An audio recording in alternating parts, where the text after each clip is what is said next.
Welcome, everybody. We'll get started in just another minute or two. If you haven't already, it's a nice time to make sure you have what you need to be able to sit in an upright and comfortable posture. It's also a good time to look around at the other people here in the Zoom meeting together. And we, as I often say, we need to put a little effort into feeling this sense of community, that we're not alone. And it's especially, I think, important for people who have found inspiration in the teachings of the Buddha, this lineage. In a way, it's a lineage of common sense and wisdom that has been passed down from our elders, our ancestors. And, we're going against the stream, the very strong stream in our culture towards distractedness and reactivity and in little and big ways acting out greed, acting out our aversion and irritation, acting out our fear and ignorance. And we have a world the way that it is. And these teachings are really going against the stream.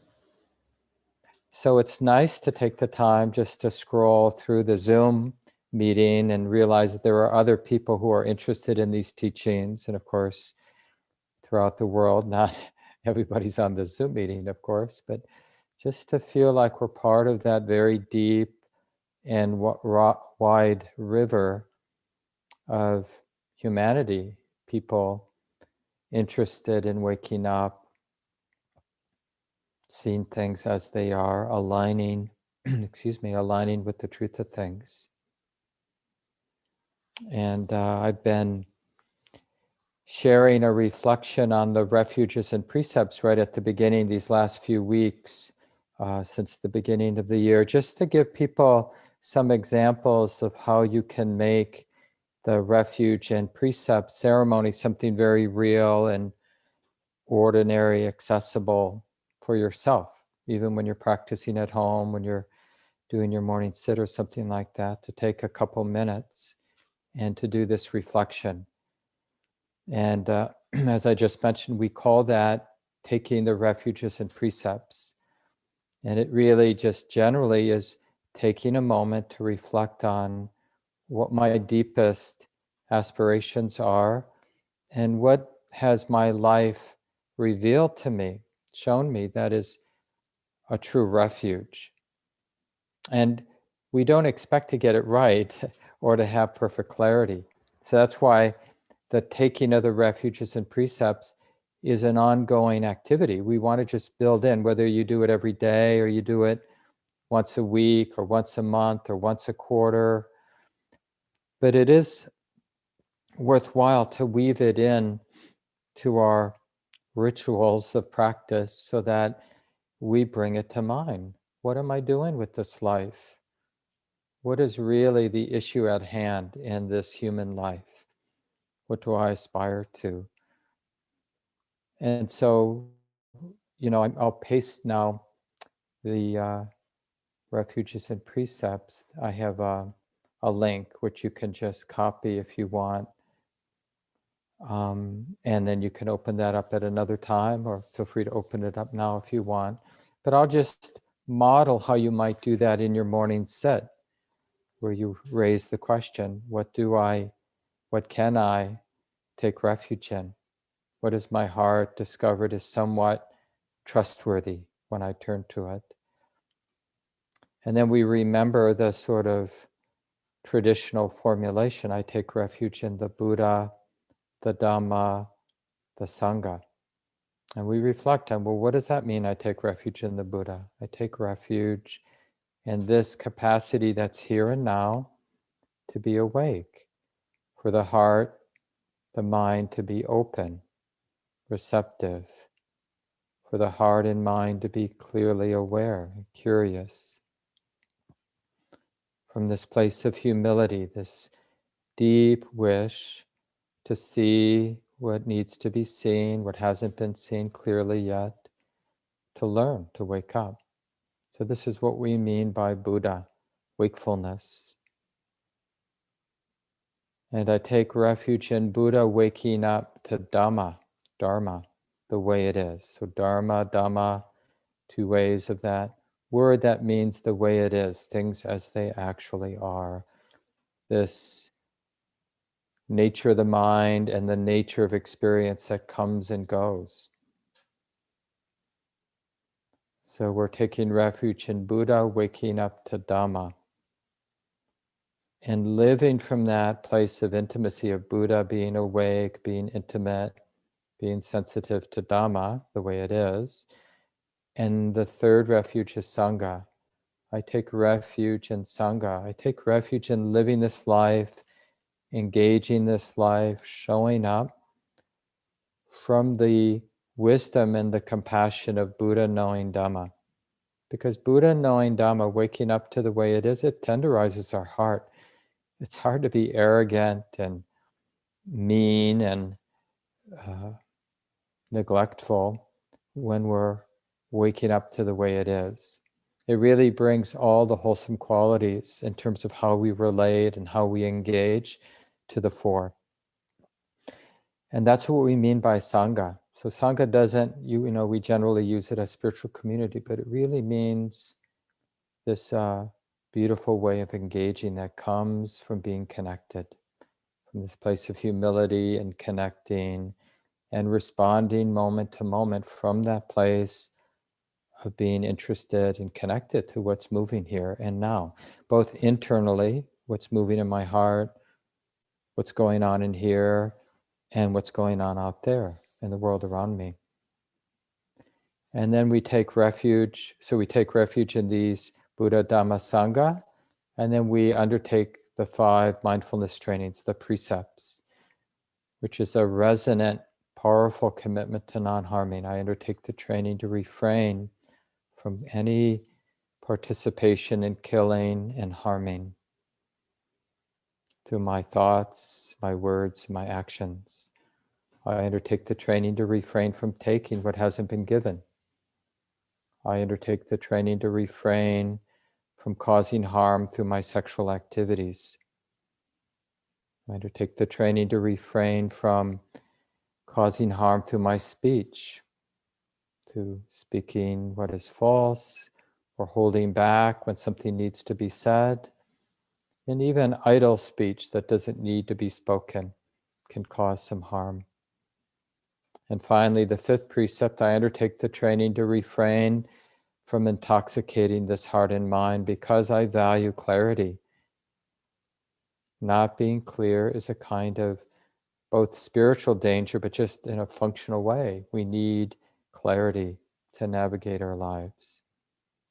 So this is the kind of reflection I recommend at some frequency that makes sense, taking the refuges and the precepts.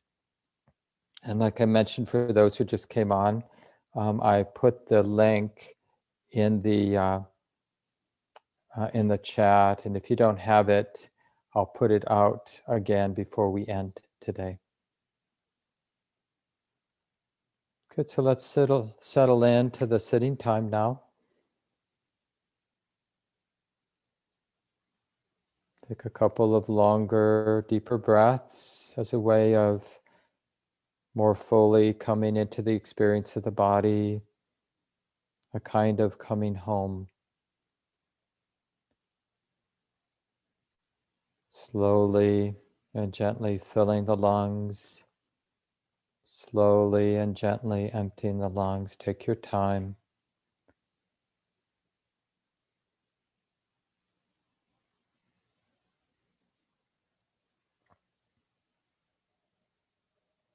Coming home to the experience of embodiment. And at any point when you feel ready, just allow the breath to continue on its own. You don't need to make it any particular way. We can trust the body to do the breathing.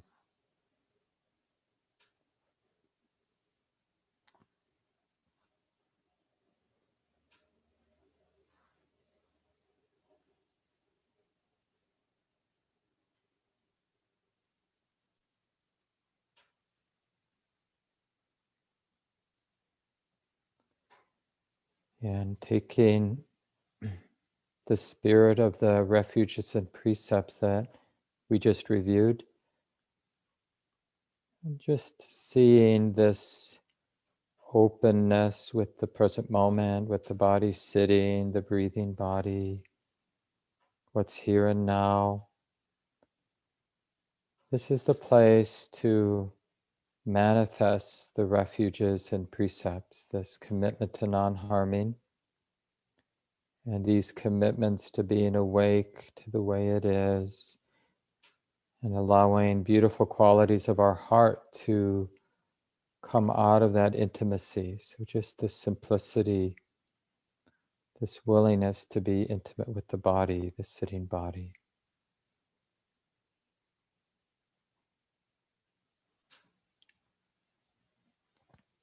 And today we're going to go right to the third tetrad for those who've been following along. The third set of instructions from the Buddhist teachings on mindfulness of breathing, which is all about mindfulness of the nature of the mind itself, mindfulness of the space of the knowing mind. And this is more subtle, so just do the best you can and let that be good enough. Just be willing to be curious and to aim your mind, aim one's attention, not to the activity of what's happening now in the body or the activity of our thinking mind, but just sensing or intuiting there is this space of the present moment, here and now.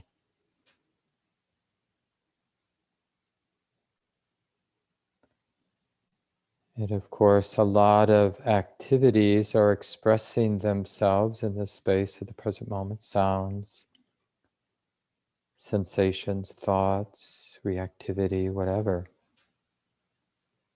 But all this activity of the body and the mind is here in the space of the knowing mind, space of the present moment.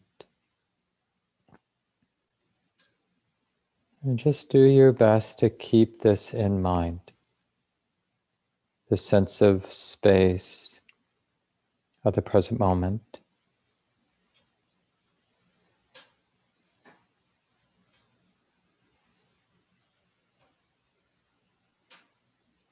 And whenever you notice that the mind, one's attention has gotten caught or is sticky with some experience, caught up in some way, just remind yourself, and you can even verbalize it if it helps, this is being known. And the emphasis is on is being known as a way of coming back to noticing, sensing, intuiting the space of the present moment, the space of the knowing mind.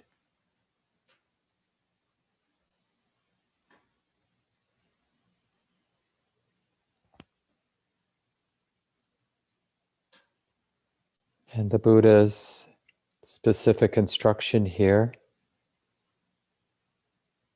for those who are keeping track, this is instruction number 9. One trains oneself while breathing in, experiencing the mind. One trains oneself while breathing out, experiencing the mind. The nature of the mind, the space of the mind, the space of the knowing mind. So just do the best you can. We'll take some silence now for you to experiment keeping the space of the mind in mind, not forgetting.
So we're learning a subtle skill, how to trust, to recognize and trust the space of the present moment, and not to always, which is the habit, get caught up in some object, some experience that's showing up in the space of the moment.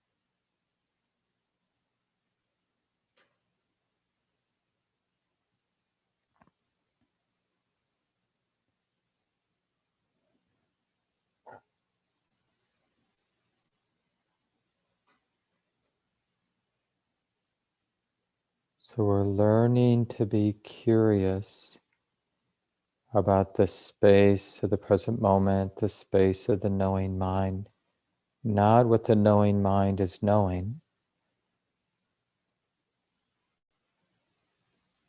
And this will be relatively new, so we won't necessarily be very good at it.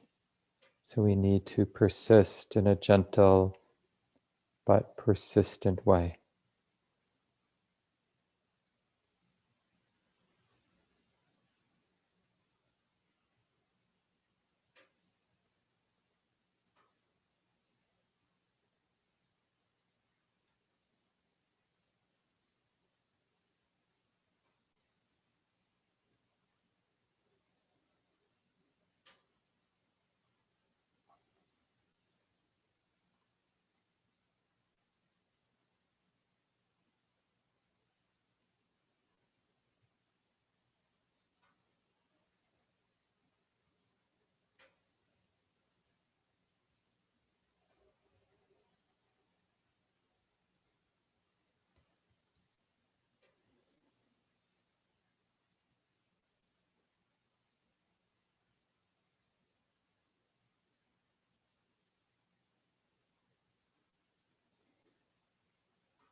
And it's especially useful to remember to rest or to trust.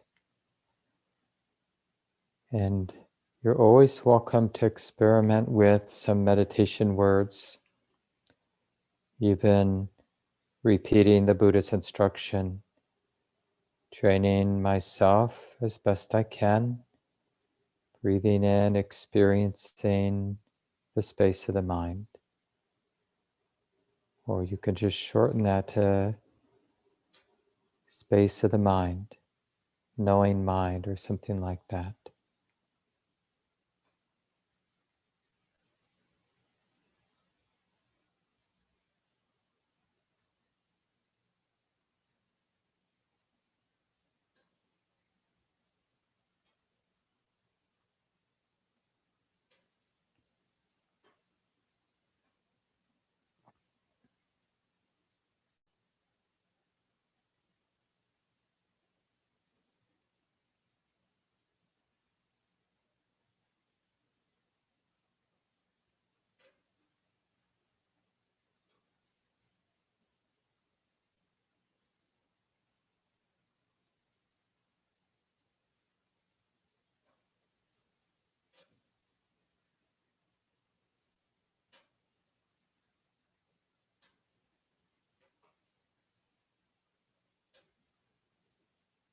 And remember, when the mind gets identified with some thought or some activity, and we lose for a while this reflection on the nature, space of the knowing mind, but be willing to begin again.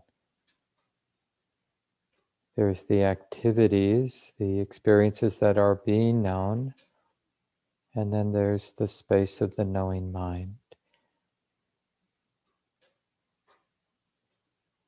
Now it's a bit of a mystery, so don't expect to find just another object, which is the space of the mind. The space of the mind has this quality of being boundless,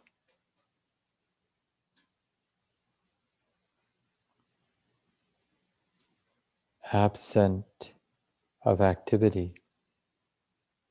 It's here and now, like the space of the room is here and now.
We're learning that all the different activities of the present moment, the activity of the body, any activities of the thinking mind,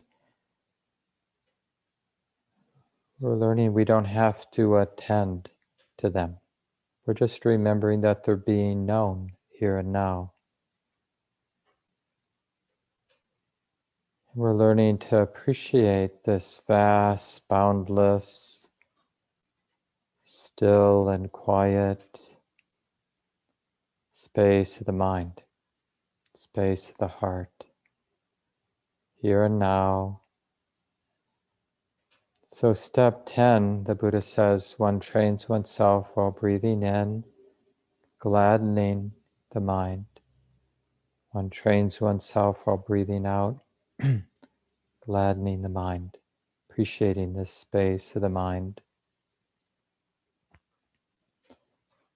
So we're cultivating a taste, you could say, for the pleasure of stillness, of vastness.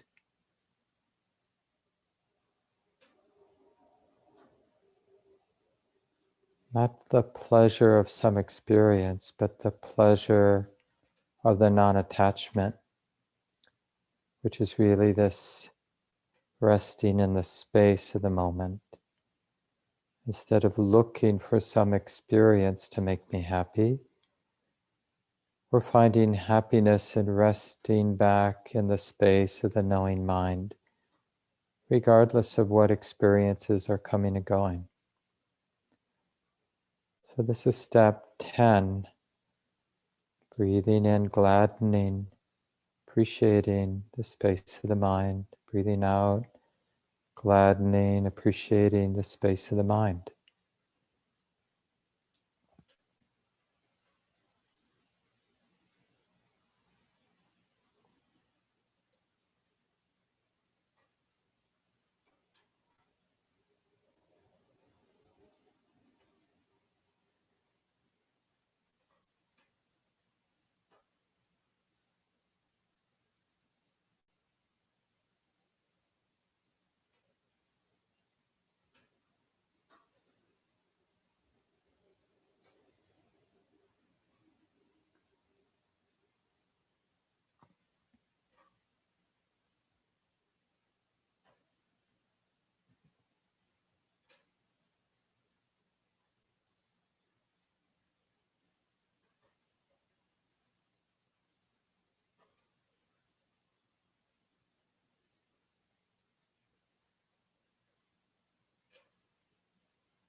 With a lot of humility and curiosity, a deep, deep willingness to listen, to open and learn as we sense, intuit the space of the present moment and learn to really appreciate the vastness, the silence, the stillness.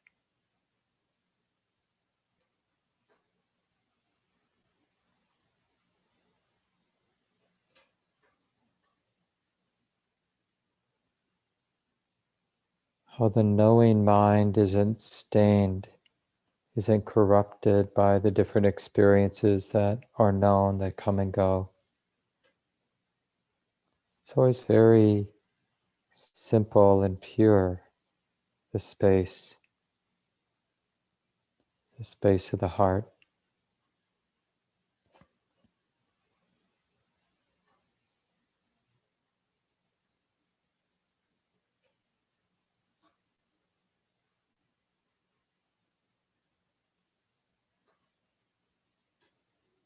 And by learning how to keep this in mind, you'll sense the concentration deepening.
When we learn to gladden, appreciate the space of the mind, we're really learning about the pleasure of non-attachment, this non-duality, this pleasure of stillness, contentedness, not needing anything to be different.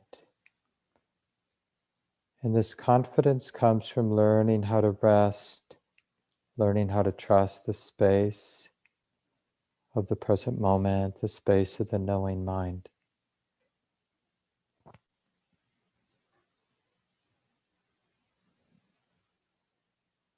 And in that quiet, vast, simple space, realizing moments or in moments, the absence of any self-centered drama. That selfing, self-centeredness actually isn't needed at all. That's a powerful learning. Every time we have a glimpse that that activity of taking things personally is totally extra and unnecessary, that it can be allowed to cease. And a new kind of freedom opens up in that space. Basically, we're realizing the space of the present moment without that self-centered grasping happening in a moment. And then the heart gets a sense of what the path is really about. Living this life with a heart free from that self-centered grasping. And these are the 4 instructions here in the third tetrad, the third set of 4 instructions. Breathing in and out, experiencing the space of the mind, gladdening it, stilling it or concentrating it, releasing it, liberating it. So we'll continue in silence for another 10 minutes or so. Just experiment, do the best you can, and let that be good enough.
So when you need to begin again, you realize your mind has been caught up in thought.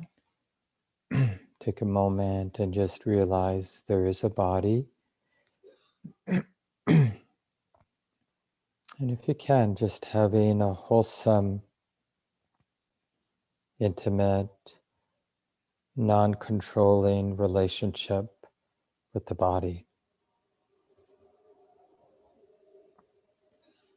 And realize there is this thinking mind, this feeling mind, this perceiving mind, this activity of mind. And then just see if it's possible to have a peaceful, dispassionate relationship to all this mental activity, whatever it is, wholesome, or unwholesome. So the whole path is learning to be wise and peaceful with the activity of the body, and wise and peaceful with the activity of the mind. And then curious about the space of the present moment, the space of the knowing mind.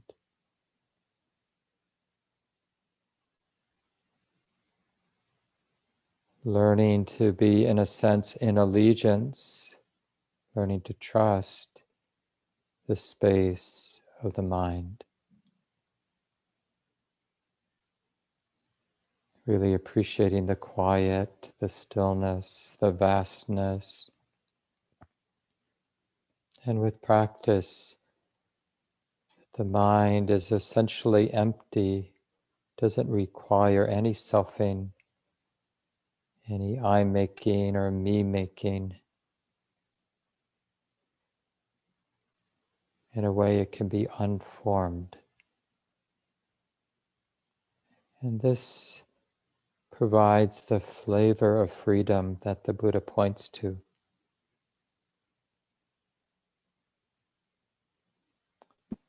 And so for another minute or two, we're just learning to be curious about this more subtle truth about the nature of the heart, the nature of the mind. It's here and now. We don't have to go looking anywhere. It's just a matter of not being confused by the activity of the body or any activity of the mind, but instead learning to rest, to trust, and intuit the space of here and now.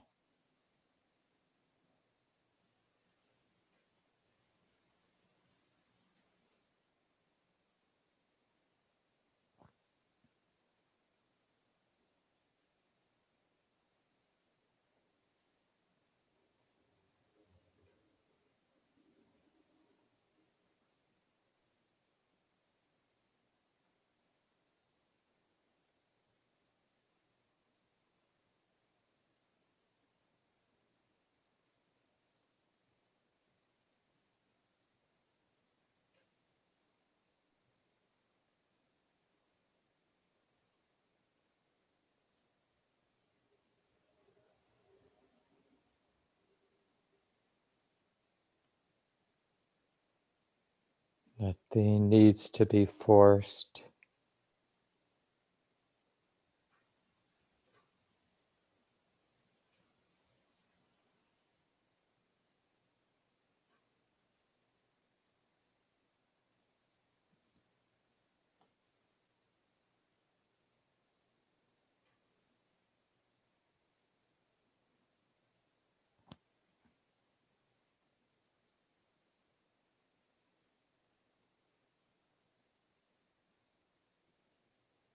We're simply trusting, aligning with the nature of the heart itself.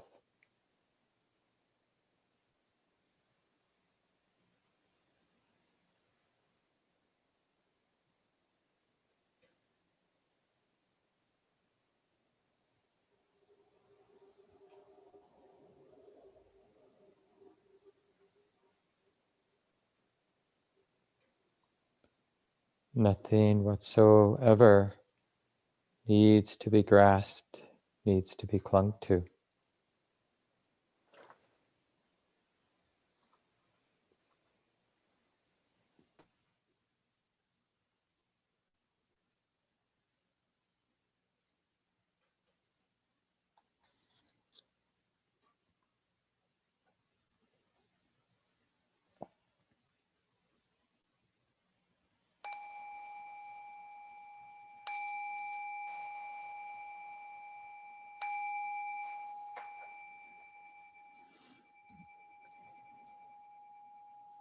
So take a little time, adjust your body so you're comfortable, whatever you need to do.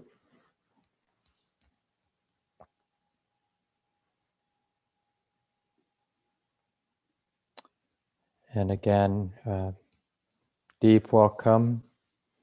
Good to be together. Good to sense the wholesomeness, how rare it is that people have the time, have the inclination, the good fortune to gather like this with the intention to reflect and learn a thing or two about the nature of our own heart and mind.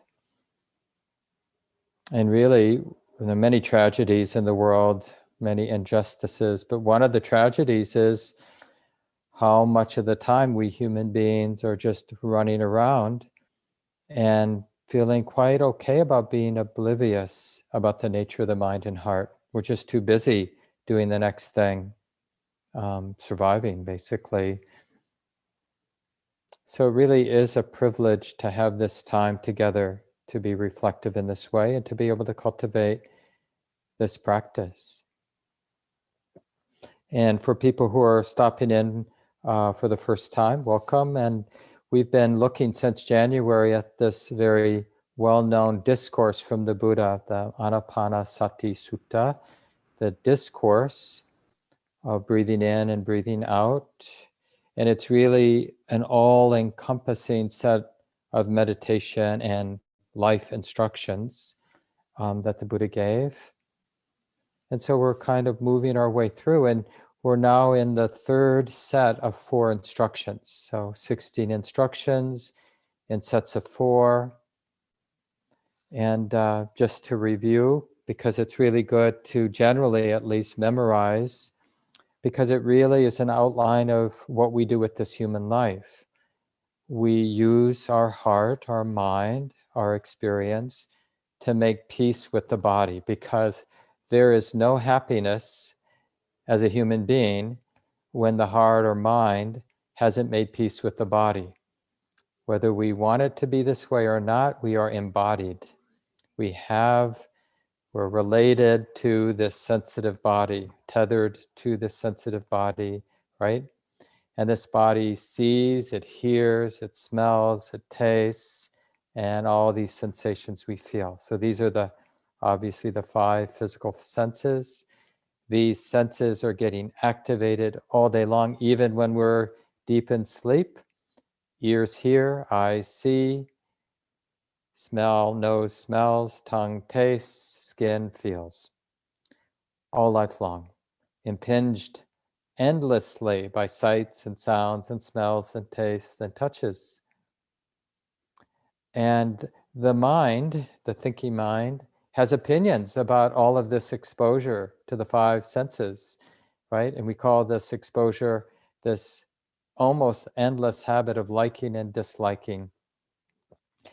And this is a torment in our mind.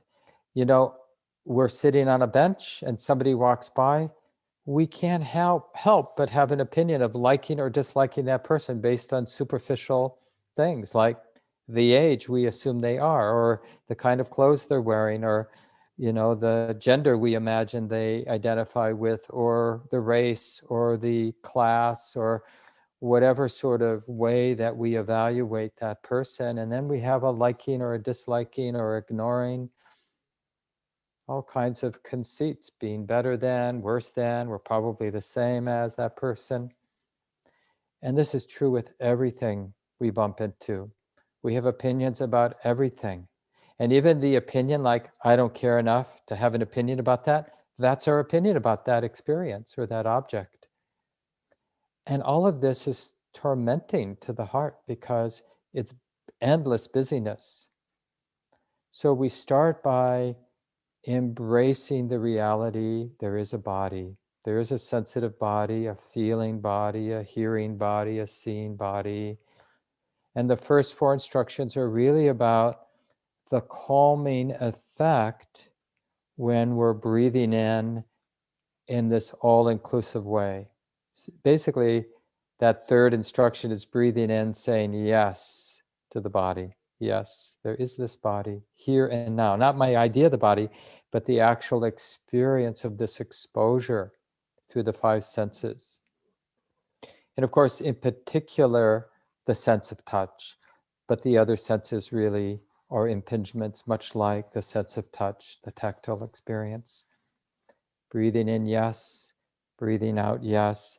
That inclusive, continuous, generous awareness of the body, excuse me, is healing.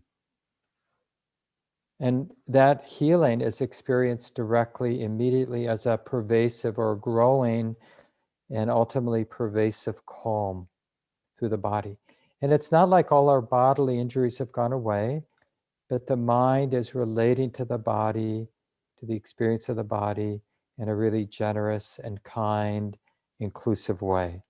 And that feels good. It's a kind of pleasure that is much more trustworthy than eating a chocolate bar or any of the other ways we experience pleasure, because it's more dependable. In a way, I might be forgetful, or there may be some real triggers, but basically, no matter the situation in my life, I can realize there's a body here. I can generously open to the experience of embodiment, and I can rediscover this friendly and wise way of being with the body. And I'll feel the very natural effect of that, which is a pervading calm in the body. The body settles when the mind is relating to the body in real time in a generous, clear, and kind way. And so that pervading calm that we all can experience in our body, the only thing in the way of that is forgetting to relate to the body in that generous and kind way. But wherever we are, we could be on our deathbed, we could be experiencing tooth pain, being at the dentist, it could be any moment, and we could remember there is a body here. How about I practice relating, showing up to the body in a generous, inclusive, kind, and clear way? And I'll see if the Buddha's right that a pervading calm starts to come in as an expression of this mind being intimate with the body in this skillful way. And we learn that we can count on that. Like, oh yeah, whenever I remember and put in the appropriate kind of effort, wise effort, to be intimate with the body, then there begins this pervading sense of calm and settledness in the body. The body experience reflects the mind being intimate with this wisdom and kindness. And we feel it viscerally. Oh yeah, body feels settled, feels like it belongs. Even though we might in that particular moment be at the dentist or sick or have a bad knee or whatever it might be, and those things don't necessarily disappear. But what really dominates our experience is that way of being with the body, which is generous and kind and inclusive. And that way of relating to the body is quite pleasant. Even if the body is having some physical problems in that moment, which are painful, the mind can always relate to the body in a beautiful way. And from that place of pervading calm, then we start to take up this new study, which is the second set of 4. So I'm just repeating myself, but it's really good to keep going through these. Each set of 4 instructions sort of represents a spiritual training. So with the second set of 4 instructions, we're learning to relate to mental activity with wisdom and compassion. So the first thing the Buddha suggests that we do is to realize that the mind, the way the mind is relating, the activity of the mind, that joy is available. Because joy arises when we pay attention to the activity of the moment as activity, right? So we're really, like I was rereading Venerable Analayo's book, Bhikkhu Analayo, a wonderful Buddhist monk from Germany originally, but has been teaching now for several years at the Barry Center for Buddhist Studies in Massachusetts, and one of my important teachers, and really prolific writer and scholar, as well as being a wonderful meditator and meditation teacher. And his book, Mindfulness of Breathing, A Practice Guide and Translations. You can get this from Windhorse Publications. And yeah, he was saying that he was giving the example that experience of joy, which is the fifth instruction, one breathes in, experiencing joy, one breathes out, experiencing joy. So we're training ourselves to bring the attention to that river of joy, that movement, wherever we feel it in the body and the mind, that the activity of the moment is a movement. And when we tune into the movement of thought, the movement of emotion, the movement of sensation, the movement of vibration, the movement of sound, whatever it is, not to the sense or the idea that it's an object, it's a fixed thing, but that it's in motion, then that's, in a funny way, initially it's sort of surprising that we'd find joy. Like it's enlivening and brightening, lightening to notice that this moment, whatever we're tuning into, is alive with movement. It's not fixed. The more we operate in the moments of our life as if everything is fixed, solidified, I'm me, you're you, this room is this room.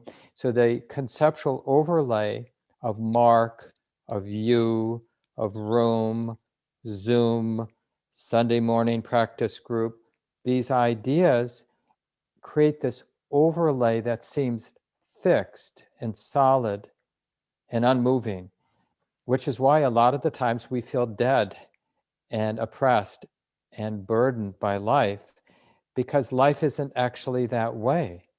Life isn't a bunch of things, solid things, although that's how we think, because the concepts and the way we relate to concepts create the appearance of permanence and solidity and fixedness. But the world isn't that way. And, we discover this, in different places in our life, how alive everything is. And we don't know what to do with it. So when we bump into this more honest, actual, intimate experience of life, we tend to think either we're on drugs or that we had a mystical experience.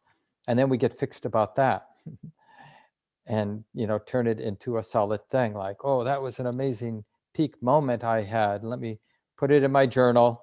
And then it's like mine, or I'll take a picture of it to remind myself of that, fluid moment of feeling alive. But actually, it's the way it always is. It's the way it always has been, and it's the way it always will be.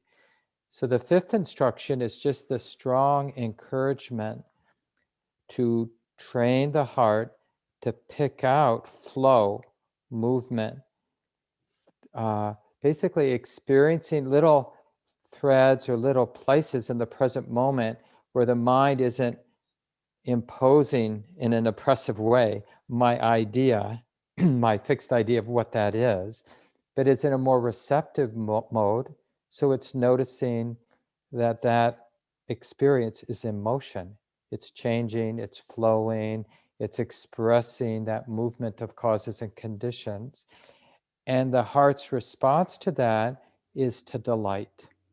It's not all dead. It's alive. We start to feel enlivened. And that's that taste of joy, that buoyancy, that lightness is because the mind is beginning to sense directly in our experience that things aren't fixed, that they're in motion, that they're alive, that they're changing.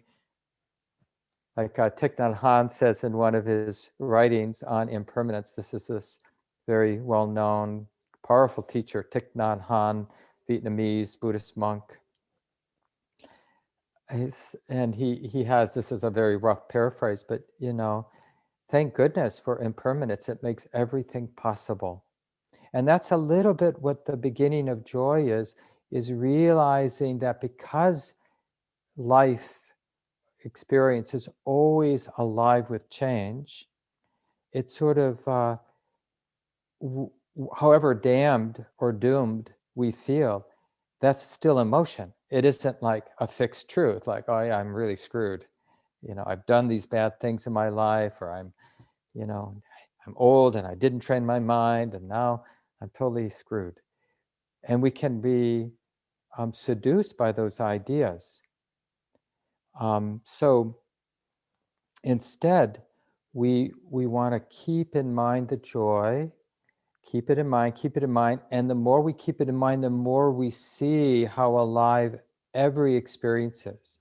Whether it's a visual experience, we see the visual experience isn't fixed, it's alive. If we attune in that wise and receptive way to sound, we notice how alive with change hearing is. Body is alive. It's like the body is experienced not as a solid entity, but as a movement of vibration. Thoughts are like these wispy things that move through.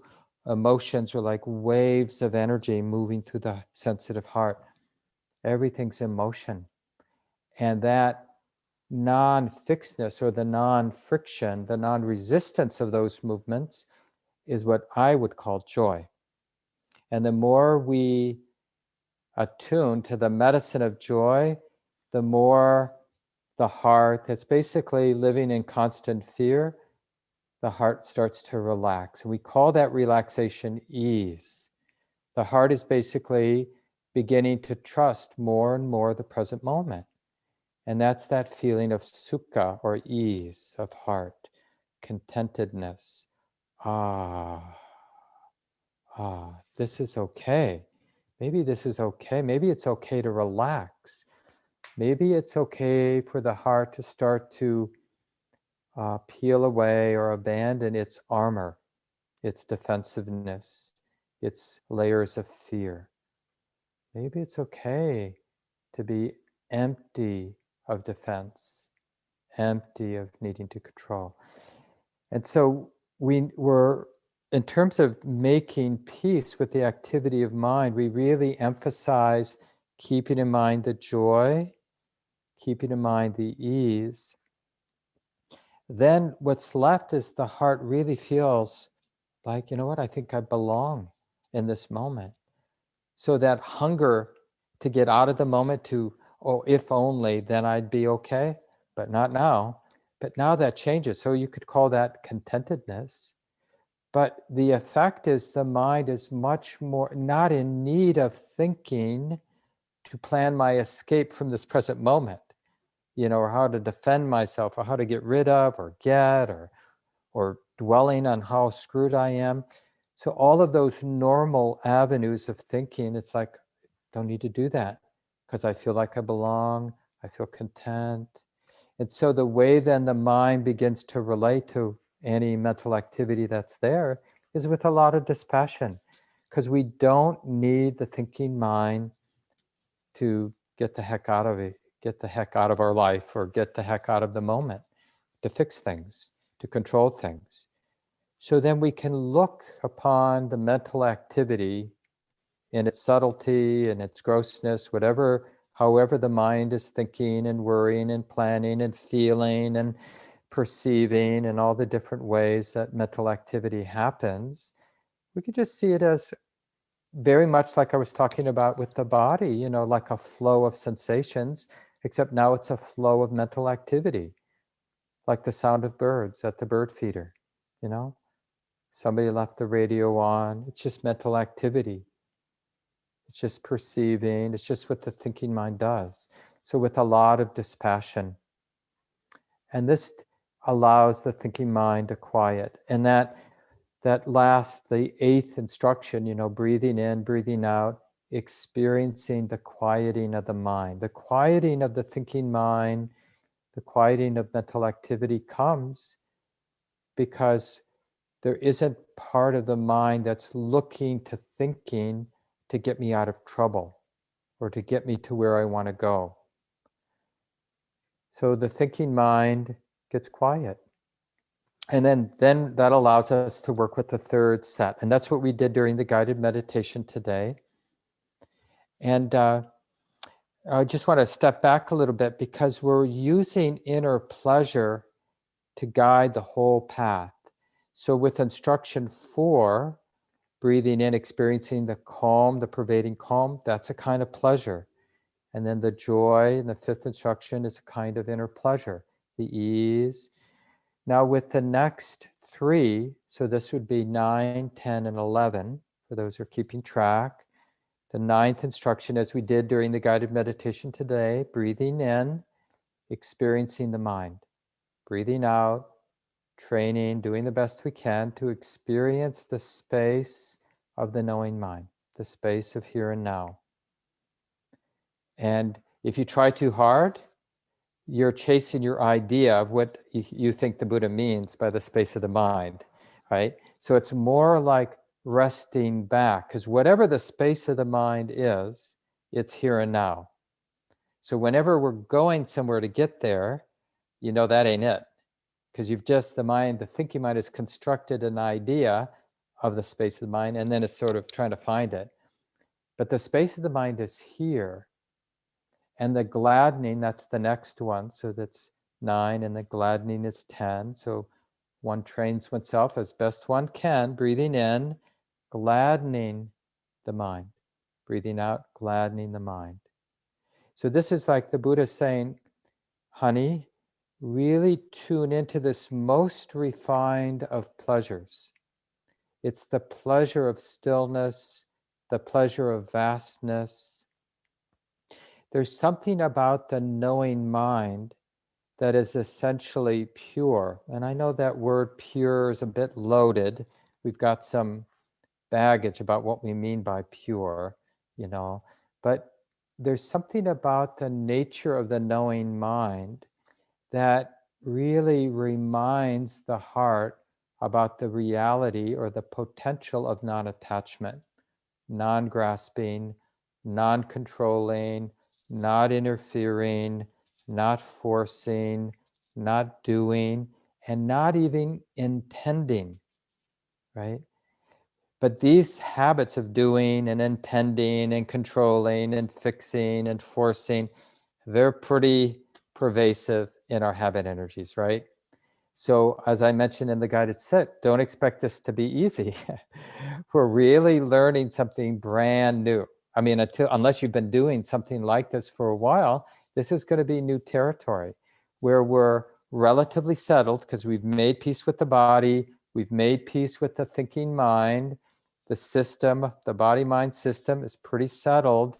There's a lot of allowing the body to be the body, allowing the thinking mind to be the thinking mind. So that allowing, that settledness allows the mind to be interested in the nature of the mind, the nature of the knowing mind, the nature of the present moment, and to really gladden it by realizing, recognizing the pleasure of that stillness, of that space, of that quiet, of that emptiness of I'm making or conceit or selfing. It's because the knowing mind isn't the conceit, isn't the, like, I'm the knowing mind, that idea, I'm this knowing, I'm this awareness. That idea is a thought being known. What is the knowing that isn't sort of corrupted by the thought? I'm aware. So we keep, we make peace with the thought, I'm aware, and we're learning to trust or rest in the space and really appreciate the pleasure of that vastness, because the space of the knowing mind doesn't have anything fixed in it. There aren't boundaries. It isn't a thing. That's why it's such a useful training, spiritual training, to learn to recognize there is this space of the present moment, space of knowing, whatever you want to call it, here and now. And in the space, there is the activity of the body, mind coming and going. But I'm not going to attend to the activity of the body or the activity of the mind. I'm going to train, as the Buddha says, to experience the space of the mind and to gladden the space of the mind and to still or concentrate the space of the mind until there's a realization there's no self, no selfing, no grasping, no clinging, no struggling, no forcing, no conceit. And as I mentioned in the guided sit, that's a powerful learning. Every little glimpse where the mind, wisdom, let's say, wisdom recognizes in this moment, there's no selfing, no self-centeredness. Because it changes, like that changes the mind stream going forward. Because now this possibility of operating without a solid, fixed sense of self becomes stronger. Like, oh yeah, as another alternative. The basic condition habit is to operate with a very strong, located sense of me, like as if everything refers back to me, somewhere back here. And that's just a strong habit of the mind. But it's an optional habit. It doesn't have to be that way. But we have to unlearn that habit.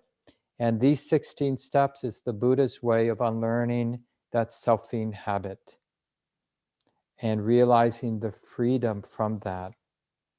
We make peace with the body. We make peace with the activity of mind. Allows us to get curious about the nature of the mind itself. And in a lot of the later Buddhist traditions, there's a lot of direct meditative instruction about using the nature of the mind, like as your contemplation. And the trouble here, the difficulty here with this area of practice is the skillful use of concept. Because it's very easy for the idea of the space of the mind, because it's a very beautiful idea, or the appreciation of the mind, or the idea of stillness. These ideas are beautiful ideas to cling to. So there's a particular flavor, and it's brought out in that 12th instruction. So that's the 4th instruction in the 3rd set, right? So we have experiencing the mind, gladdening the mind, stilling, concentrating the mind, and then releasing or liberating the mind. And this is really deepening that taste of release. Or sometimes I like the word free fall. Some of you probably heard me use that. And it's just a little intuition where the mind is realizing, or wisdom is realizing, the nature of the present moment, the nature of the mind, free of anything that's fixed. And we have to, it's almost like, just in terms of putting it into words, it's a different reality. Because the reality we're so familiar with is a reality that involves some kind of stuff being fixed. The identity of me is fixed, or the identity of body, the idea of body is fixed, or the world is fixed, duality of you and me, good and bad. There are all these sort of grids, concepts that create a sense of things being solid and fixed. But when we're working with this 3rd set of 4 instruction, where we're really attuning, aligning with the nature of the mind, gladdening that, really appreciating the pleasure of stillness and vastness, and the pleasure of things not being fixed. So first we have to recognize the space, and then we have to learn to discern the pleasure of that space. It's subtle, and we're not used to keeping in mind something so subtle, because the attention goes to the things the attention has been trained to go to, and mostly that's gross, obvious. So can we be interested, curious about the pleasure of the mind, the heart being unfixed, vast, formless in a way? And that interest in the pleasure really allows this nature space of the mind to really come to the fore. And that allows the mind or wisdom to experience when the last bit of conceit, identifying with this beautiful space of the mind, when that just naturally drops away. And that's that free fall, or that moment of release, realizing the mind free of grasping. And we'll get in another week or two to the last set of 4 instructions. But it's basically taking the insight that we're tasting in the third set of 4 instructions and really spreading and deepening, integrating that insight, the insight of letting go, basically. That's really what the fourth set of 4 instructions, where we keep in mind impermanence, the dispassion, the relinquishment of self into the full letting go. And we'll talk more about that in the weeks ahead. But I wanted to read a few things before we end in just a few minutes. This is first from Ajahn Chah, a very well-known quote from this powerful Thai meditation teacher from the Thai forest tradition, a Buddhist monk who trained many important Western teachers that have been quite influential in bringing the early Buddhist teachings here to the West. And Ajahn Chah said, try to be mindful and let things take their natural course. Then your mind will become still in any surroundings, like a clear forest pool. All kinds of wonderful, rare animals will come to drink at the pool, and you will clearly see the nature of all things. You will see many strange and wonderful things come and go, but you will be still. This is the happiness of the Buddha. And then this is a little bit more involved, and it comes from an article that Andy Olensky wrote. It was in Tricycle in 2014. Keep it simple, the gift of awareness. Andy Olensky is a well-known teacher, Buddhist scholar, and one of the original founders of the Barry Center for Buddhist Studies, and was the senior scholar there for many, many years. And a little bit into this article, he writes, experiencing this awareness has more to do with subtraction than with addition or multiplication. René Descartes was on its trail in his meditations when he imagined all the complexities of our world to be an illusion. Take away everything with which we populate the story, and what is left? Just me thinking. The Buddha got 2 steps further than Descartes, beyond the me and beyond the thinking. Awareness occurs. Right? So this is where we are with the third set of instructions. Awareness occurs. There is a knowing mind. There is the space of the knowing mind. So Andy continues writing, knowing as an event does not belong to anyone, nor need it be constrained by the thinking of thoughts. This is an alien idea for many in the modern world, because so much of our mental activity consists of thoughts, images, concepts, and words. It seems inconceivable that the mind might manifest in powerful ways devoid of thought. And I'll just pause here. Like even noticing the space between thoughts, which we don't normally notice. We're always looking to the next idea for the mind to kind of organize itself around. But what is the mind avoid? What is the space between thoughts? So now going back to Andy's paragraph. Yet you can feel this for yourself, so to speak, here and now. It might take some practice and 20 minutes of letting go of one thing after another.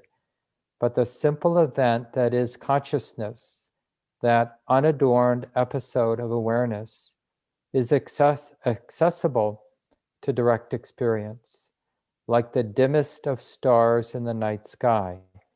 It slips away if you try to pin it down. But if you learn to release hold of the clutter and pry the mind out of the grooves and channels in which it is accustomed to run, you can feel it spilling out and spreading formlessly in other directions. And I like that passage because it's really points to the kind of humility and curiosity we need for this more subtle work now that we're in the subtle part of the Buddhist instructions, this third set of 4 instructions. Because it's subtle, we're in unknown territory. So more importantly than trying hard is interest and humility and relaxation. Not forcing the investigation, but letting the nature of the mind, because it's got to be here and now, where else would it be? Letting it reveal itself, knowing it's subtle, so we really activate the willingness to listen and be receptive, confident that it's here and now, the nature of the mind. So glad to be with everybody today. And I think Nancy is here. Nancy, are you leading the small groups this morning? Yes, I am. Good. I'll make you host in a moment. So whether you can stay for the small groups, which last about 15 or 20 minutes, or maybe you can just find somebody later in the week. But I really encourage you to journal, to reflect, or talk with a good friend about your actual experience about the space of the knowing mind. And you want to make sure you're talking to somebody who's also interested in this, or they're going to think you're a little off. What are you talking about?